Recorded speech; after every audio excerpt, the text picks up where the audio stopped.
Любителям голосовать за приколы привет, остальным мой дискорд канал, где мы уже вовсю обсуждаем мою проблему. Так, господа, как мы будем решать данный вопрос?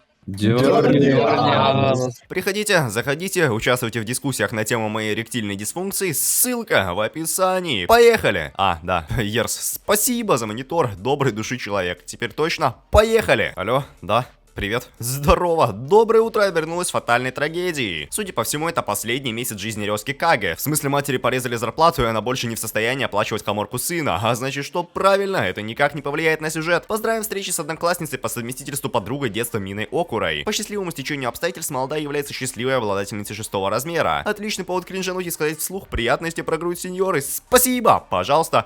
Глич-эффекты Sony Vegas. Нет, простите, всего лишь потная леди. Ну ничего, бесплатный душ никто не отменял. Как и промокших одноклассниц. Они, к сожалению, не оценили комплименты главного героя в сторону их нижнего белья. Ладно. Снова обманул, ничего не ладно. На горизонте нарисовался некий Хикару Тамана. Говорит, ГГ фатальный лох, извращенец и просто гнида. Хотя сам тоже пялится на бюст прекрасной дамы. Но то мы сошлись, до скорых встреч, пора домой. А там та самая гличевая женщина мерзнет под дождем, грустит, печалится. Одним словом, фатальная депрессия. 2 приглашения погреться в доме Горемычного. К счастью, вместо типичных подглядываний в душе, молодая устроила резню, перед этим рассказав герою его биографию и раскрыв уровень некой силы. 15 тысяч. Зачем вам эта информация, я не знаю. Из клиффхенгеров красноволосая хочет заставить свою сестру плакать. Зачем и почему не раскрывается. Зато абсолютно ясна извращенская натура Каге. Стоило мальчику открыть глаза, как то сразу начал делать всякие осуждаемые вещи. За отрезвление спасибо! Самое время начать светиться, кастовать, всякие метки призывать. ГГшка в шоке, я в шоке, собака в шоке. Что произошло, неясно. Самое время успокоиться, обсудить все дилеммы и схемы. Попутно избивая бедный стол. Короче, новоиспеченную подругу зовут Лисара Ристал. Она оказывается синегами высшего ранга, пришедшая в человеческий мир заключить контракт с обладателем особой силы для подпитки собственной духовной энергии. Рёски, к слову, талантом обделен, соответственно, молодая тогда в ванной заключила временный контракт, пока не найдет источник энергии получше. Такие дела. К счастью, удивляться некогда, на дом напали микрокулебяки, умеющие превращаться в огромное щупальце. Без паники, ГГшка мощная, сильная, огнем шаманит, косой машет, умница. Ладно, опять я снова вру, Джиджа победила. Как хорошо, что ГГ не простой колдовской. Стоило молодому увидеть бубы, как силушка поперла вверх, глаза засияли и все получилось. Лисара забафалась, чудище победила, ГГ кончине через 3 месяца предупредила. Что? Какая смерть? Парень-то здоровый, настоящий бык. Но одним здоровьем сыт не будешь. Во избежание скорейшего откисания, молодая предложила продолжить сотрудничество. Если все будет продолжаться так же успешно, то молодая спасет нашего несчастного от скорой погибели. Договорились, дом восстановили, спокойной ночи пожелали, силе ГГ удивились. Поздравляю, новый день, новое утро, солнце светит, благодать. К сожалению, утренних приколов не видать, а все из-за ушлой красновласки. Пока молодой спал, мадама сшила себе модную форму из его энергии. Из важного, Лисара будет учиться вместе с Горемычным, чтобы найти того самого крутого особого человека. Сходу не получилось, у одноклассников средний уровень, а у того самого задира вообще все по нулям. Посему заслуженная пощечина, туда его. Информация насчет силы потерпевшего неточная. Представляете, переводы, мемы и главный герой случились не просто так. Все было спланировано по наводке давней знакомой в данном учебном заведении. Точно имеется выдающийся человек. Такие дела. Парад кринжа с поиском того самого я, простите, скипну. Ничего сюжетно важного не происходило. Как хорошо, что может прийти та самая кузина, знакомая, младшая сестра и сразу рассказать, кто есть кто. Девиантом оказался Хикару Тамана, который тот самый задира, нарцисс, гнида, фатальный лох. Ура, смешная хохоряшка. К счастью, можно оставить на сестру, а самим направляться делать бизнесы. Офигеть! А бобус-то ручной! Получается, доверенное лицо не такое уж и доверенное. Тетенька явно задумала что-то недоброе. В окно смотрит, гадости приговаривает, одним словом гниль. И правда, никакой особенный не особенный, обычная ловушка. Хорошо, Рёски оказался рядом, Горемычную освободил, жаль, фатальную резню не предотвратил. Рассказываю. Мелкая вредина задумала уничтожить дом Ристал, предать семью, а так нельзя. Ужас, гниль, непростительно. Спойлер, все закончилось хорошо благодаря волшебной эрекции молодого. Плохо одно, тварь сбежала. Благо дома уже стынет теплый ужин. С возвращением время просвещать недалекую подругу, раскрывать карты, трактовать правды и все в этом духе. В общем, давайте представим, что у меня в руках типа карты, и тут должен быть смешной скетч, я просто не купил карты, но вот представим, что их типа держу, у меня флеш-рояль. Короче, подруга детства верит в весь бред про синегами, контракты, силы, эрекции, умница. Ну да, тяжело не поверить в услышанное после телепортов по школе. И снова шузичка Монеми Шиори, умеющая определять размер груди взглядом. Талант, не то слово. Жаль, пожимать руку для определения уровня силы отказывается. Самое время устроить кринж, то есть спор. Если бубы популярной актрисы в реальности окажутся меньше, чем сказала синеволосый, то так уж и быть, обмен любезностями случится. О нет, случилось непоправимое, тварь пришла домой к подруге детства под видом ученицы по обмену. Ладно, чипсы, нервы в сторону. Мадама не против компании полторашки, даже контракт с ней заключила. Кстати, источником силы 6-го размера является наш горемычный. Стоит о нем подумать, как мана сразу пополняется, вот так чудеса. Далее по плану визит в страховую, просто объект спора, рекламное лицо компании. Шизичка, к слову, не угадала, достоинства оказалось немного больше. Но это не важно, ведь та самая актриса Ирия, гнилая синегами, завистница, Пога, не просто соперница Лисары. В школьные времена всегда была второй и меркла на фоне Рыжули, но сейчас... Да, самое время выяснить отношения, вспомнить детские обиды. Сам бой от греха подальше, я скипну, ничего сюжетно важного не произошло. Все, что вам нужно знать, герои победили с помощью чудной силы горемычного. Ура! Поздравим клиффхенгером со смеющимся мужиком. Что насчет шизички? Про нее забыли. В общем... Я вот про нее забыли так же, как я и забыл про поп-фильтр, который я оставил в другом городе. Такая тема. Новый день, новая ученица, все как обычно. Ладно, вру, тут трагедия и драма. 9-й размер переманила Резки на свою сторону. Измены осуждаю. Пока ГГшка бегала по школе в поисках особенного человека, заспавнилась очередная вражина. И как назло, горемычного нет рядом. Что же делать? Правильно, драться несмотря ни на что. Благо подруга детства отправилась за помощью в женскую раздевалку, где молодому предлагают настоящий бессрочный контракт. У Олуха, к счастью, есть честь и принципы, он не согласен. И вообще энергия пополняется только от прелести Лисары. Самое время ее спасать. Успешно. Поздравим, признание в необходимости красноволосой для возбуждения. Из важного, бубы 9-го размера не настоящий, силикон, фальшь, грустно, печально, слезы. Пока. Еще тем самым особым человеком, за которым всю серию бегала Лисара, оказался Резки. Внимание, ужин. Мина рассказывает всякие милости про горемыку, тем самым насыщая Кьюр своей силушкой. Да, ее так зовут, приятно познакомиться. За энергию спасибо, пожалуйста. Самое время прогуляться, а там герои бьют очередную кракозябру, работают слаженно, молодцы. Но вот самый молодец Резки, молодой тренирует воображение и память, чтобы оперативно представлять пошлости, тем самым бафаясь. Чел настолько хорош, что научился призывать какой-то словарь, где каждое слово ассоциируется с какой-то мерзостью. Скажу больше, он даже научился его представлять, он даже страницы листает. Крутой, к сожалению, от важных занятий его посмела отвлечь женщина.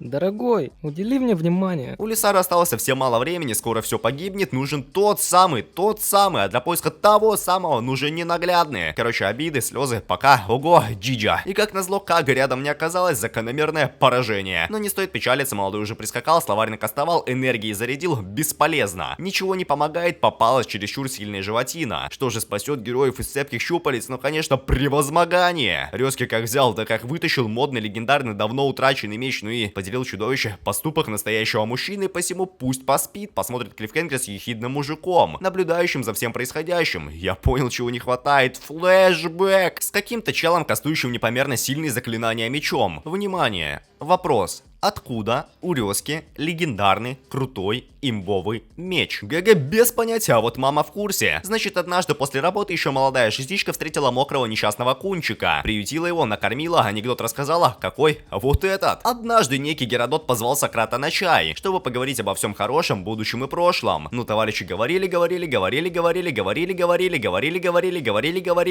И чай в итоге остыл. Жили молодожены, не тужили, ребенку наплатили, как тут ни с того ни с сего безумец воткнул кусок меча в беременную женщину и ушел за хлебом. Тут-то все и стало на свои места. Резкий потомок того самого легендарного Чипса. Теперь молодой обязан сразиться со злом и спасти мир. Получается, это превозмогание ни разу не рояль, а сюжетный ход, поворот, некий твист, ну и кал. Далее по плану мытье, просьбы, уговоры по части получения внимания от горемычного. Кьюр заручилась поддержкой Мины в делах любовных. Подружайка поможет полторашке выглядеть в глазах горемыки ультрасильной. Да, теперь дамы коллективно обожают Резки. Ура, ура! Поздравим очередной сверхсильной хохоряшкой. Жаль, что она не сильнее ножа в груди молодого. Очевидно, победа. Нет, прилетел злой клиффхенгерный злодей, забрал Мину, нужно ее срочно спасать. Если что, отец Резки это крутой герой того мира, вот. Ладно, торопиться не стоит. Тот чел, тип, микросударь, сильнейший мужчина параллельного мира. В одиночку его одолеть не получится, следует сначала заручиться поддержкой. У горемычной как раз имеется свободная мать. Увы, Резки такой план не устраивает, поэтому пора драться, сражаться, разбежаться, со злыми злыднями по телефону связаться. О чем говорила Ирия, я не знаю, пересматривать не буду, как-нибудь потом узнаю. И без этого смогу прожить. Мадаму просит помочь в уничтожении дома Рестал. Помянем. Доброе утро, здорово! Негодяй, представляете, раскрыл свои намерения бедной Мине. Микрочел хочет изменить мир с помощью того самого меча, которым пырнули мать главного героя. Но это так, к слову, если вы забыли. Еще у меня вопрос, зачем злыдня рассказал свои планы заложнице? Мне надо сходить в магазин. Что? Вездесущая резня, в ходе которой чуть не поделили наших бедолаг. Благо, на помощь вовремя поспела Ирия, одним словом, повезло. Оп, телепорт прямиком домой горемычной, где, представляете, Резки не калечат, а лечат. Яблони от яблони не работает. Из важного ГГ ну очень плохо, мальчик не в состоянии драться, брать его на разборки не лучшая идея. Поэтому пусть спит, набирается сил, пока подруги решают вопросы. А пока флешбэк от Мины, главный герой такой хороший, ну просто лапочка, всегда защищал, в обиду не давал и сам не обижал. Момент с френдзоной опустим. Кьюр тем временем думала и ничего лучше потолочного акта с горемычным не придумала. Все для того, чтобы молодого, так сказать, подбодрить, а то что он киснет. К сожалению, у Резки не встает. Ну поняли, типа название аниме. Да.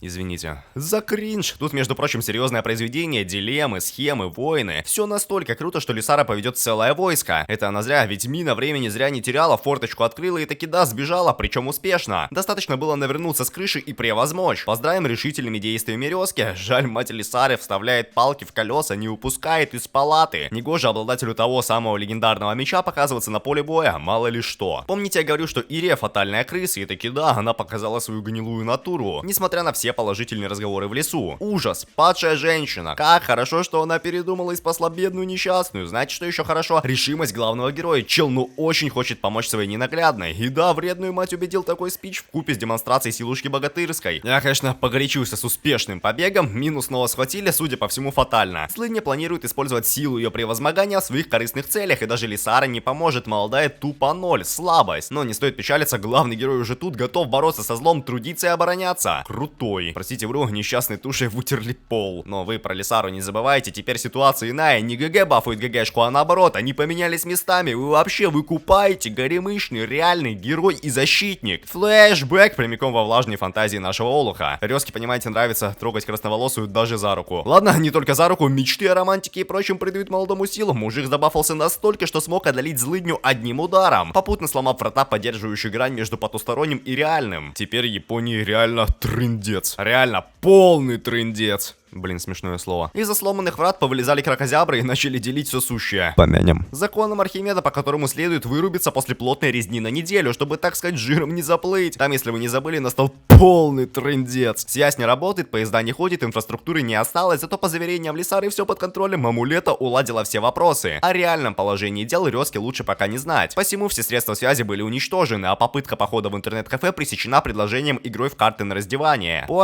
Да, конечно, нечестным путем, но судя по лицу Горемыки, награда того стоила. Внимание, загадочная женщина по имени Далния Ирхард. Говорит, Резки умрет через 2 недели. Что, кстати, неправда, ведь Лисара обещала помочь. И тут, понимаете, снова ложь. Горемычный недостоин жить, особенно после того, что натворил. Время для презентации в PowerPoint на тему умерщвления рядовых граждан. Выходит, никакой ГГ не герой, а тупо гниль. Итого фатальная депрессия и обида на молчаливых подружек. К сожалению, Резки только и остается, что сидеть дома, ведь большую часть своей энергии он израсходовал. Реально полный трындец, избежать которого хочет Лисара. Обещает и Резки спасти, и мир починить. А вообще умница, красавица, комсомолка, гордость партии и по совместительству депрессивная тетеря. На самом деле красноволосая без понятия, как жить и что делать. Зато Ирия знает, нужно провести остаток дней вместе с любимым. Да ничего она не знает, не друг этот Резки, уж тем более не муж. Лисара, кстати, женщина честной судьбы, посему как взяла, да как высказала все, что думает про Горемыку. И про отсутствие чувств, и про необходимость любовных отношений с Миной для активации ее внечеловеческих навыков. Одним словом, трагедия, потому что на самом-то деле красноволосая любит наша Олуха, понимаете, любит. Ура, встречаем мать, она просит, умоляет девочек помочь, не хочет, чтобы сын качаливал мир иной таким молодым. Нельзя так, понимаете, нельзя так, негоже. Горе-то какое. Помянем прогулкой с Миной. Апокалипсис апокалипсисом, но свидание для спасения жизни по расписанию. Молодые ходили, бродили, няшились, кушали мороженое, смотрели кино в рабочем кинотеатре. Короче, молодцы. Жаль, характерами не сошлись, не получилось, не фартануло. Резки любит Эмилию Лисару. И красноволосый его тоже того, только не признается. Драму, лирику и трагедию прервало обморочное состояние. Горемыке осталось недолго, жалко молодого, все грустят, печалятся. Только тварь на Далне не проронила ни слезинки. Ей некогда, вся такая бизнес уже пришла по душу бедняги. К счастью, безуспешно, меч внутри Горемыки мешает провести обряд отделения души от тела. Вытаскивать его подруги не планирует, значит самое время устроить резню между синягами. А пока непрочитанные смс-ки от Резки, он, понимаете, не воспринимает Мину как женщину. Ведь они дружили с детства, кринж еще тот, но молодой этого хватило. Она как взяла, да как засветилась и, получается, пробудилась как особенный крутой человек. Значит, ее силу можно использовать для оживления Резки. Да, ура! Пора спасать бедолагу из лап смерти. Записывайте рецепт. Сперва достаем из таланта контрактный меч, потом протыкаем себя насквозь. Далее отправляемся в какое-то духовное пространство, где в невесомости летает горемычные. Остался финальный штрих — признание в любви. Ура! Хэппи-энд, все очнулись, расплакались, растрогались, пообнимались. Невероятно! Резки светится энергией невероятного крутого человека. С ума сойти! Это получается что? Правильно, сворачиваем апокалипсис. Теперь синегами и люди живут в мире, обмениваясь крутой и вкусной энергией. А наши главные герои живут душа в душу. Резки пристает красноволосый со своими пошлостями. Она его бьет. Одним словом, счастливая семейная жизнь. Двумя персонажи никак не продвинулись, не эволюционировали, ничего для себя не осознали и, выходит, топтались на месте 12 серий. Не переживайте, Горемычный умер от хлесткой пощечины Ирии. С комментариями на Шикиморе согласен. Должна была быть комедия, а в итоге какая-то трагедия. Пока. Да. Такой хуйня не тайдл, я просто плакал.